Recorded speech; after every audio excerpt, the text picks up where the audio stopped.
All right, Travis Wayne Goodsell. I've got more information about the David slaying Goliath sign in the heavens. There's going to be an eclipse without an eclipse. It's going to be an orange or red moon because of the fires that are going on in the west. We've got some here in Utah too, but so it'll depend on where you live in proximity with the fires to determine where and when the moon will be orangish red. Friday at 8:50, as I'm looking at my picture, and I'll try to make this quick so I can make it at 1080p to hopefully make the picture the better quality as possible for you. I've muted the news, and they're showing the climate change and the orangish moon already behind the clouds of smoke, the mists of darkness. And so apparently the sign in the heavens ends with the full moon. So it's a day after I thought it was going to be. But the signs in the heavens correspond with the scriptural prophecies that the actual David slaying Goliath is also supposed to be an event on earth. The Joseph Smith translation, which the church had to call because the reorganized church already named it and have the copyright to it as the Joseph Smith revision of the Bible. And so that sort of screwed up the church by calling it a translation.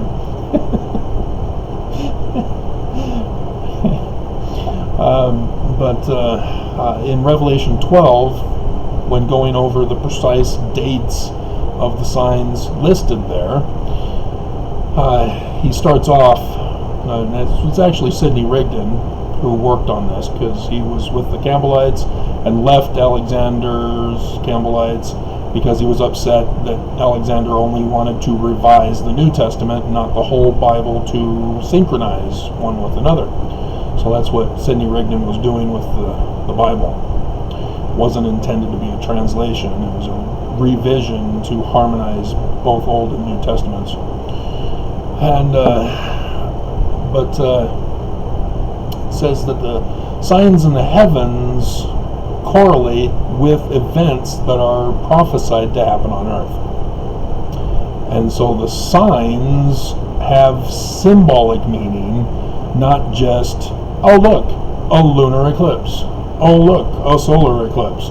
Oh look, stars falling from heaven. No, it's more specific, a precise date, symbols behind this. And I've gone over those with you. And so Friday, the 23rd of July, is the full moon, like I said, at 8:50 according to my Stellarium program. And the moon is positioned before the goat beast. If you know anything about the goat beast, it's the symbol of the Satanic Church, Luciferism. And I've gone over videos where certain other characters have been at the mouth of the goat beast.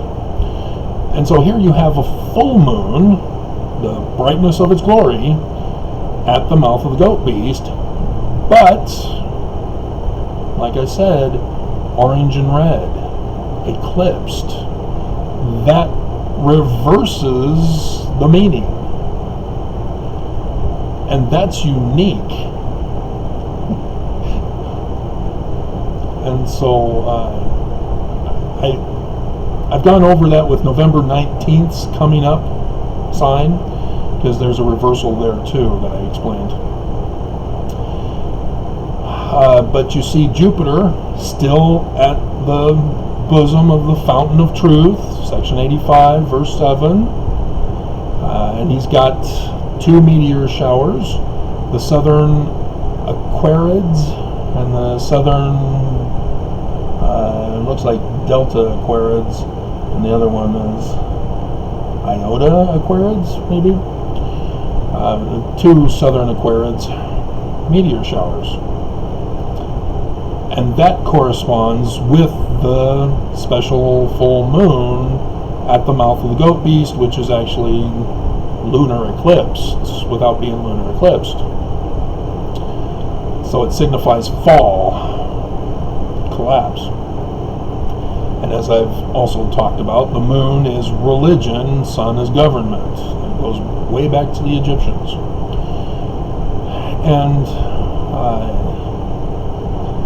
And so combined with the David slaying Goliath, referring to Leo the lion, with Mars, who is Nelson, and the church, which is Venus, great and abominable, as I talked about. I know people don't want to believe it, but that's the signs in the heavens.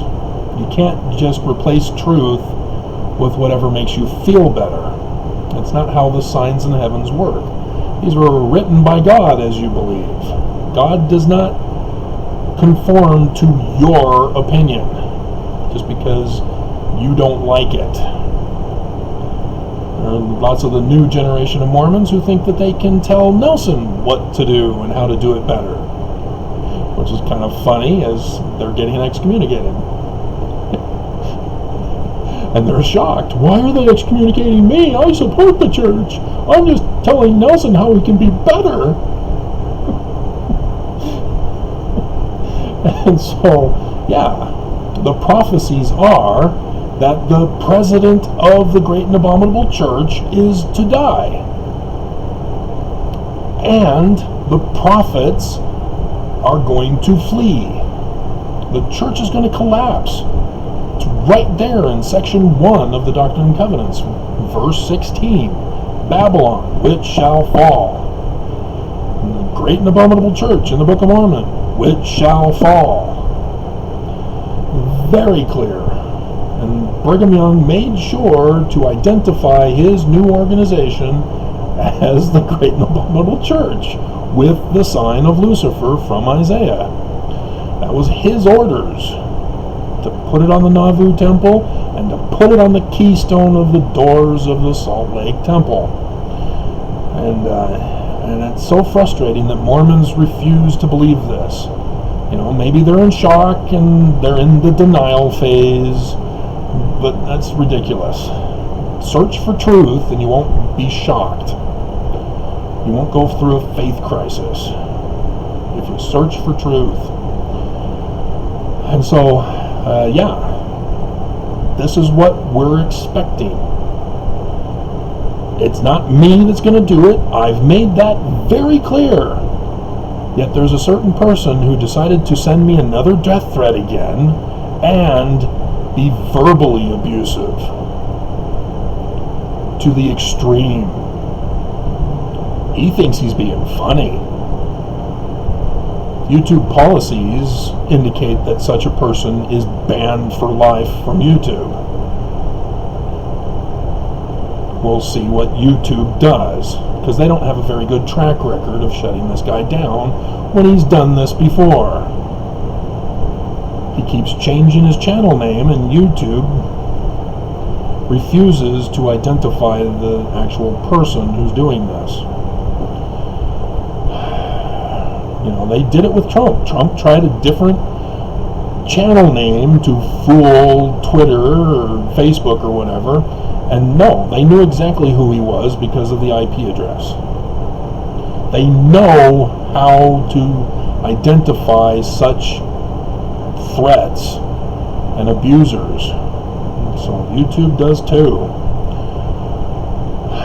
But yeah, we'll end it here.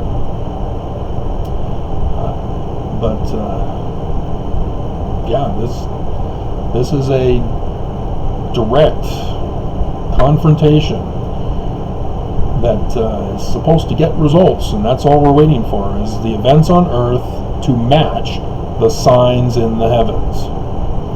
And apparently the deadline has been extended till 8:50 on Friday night.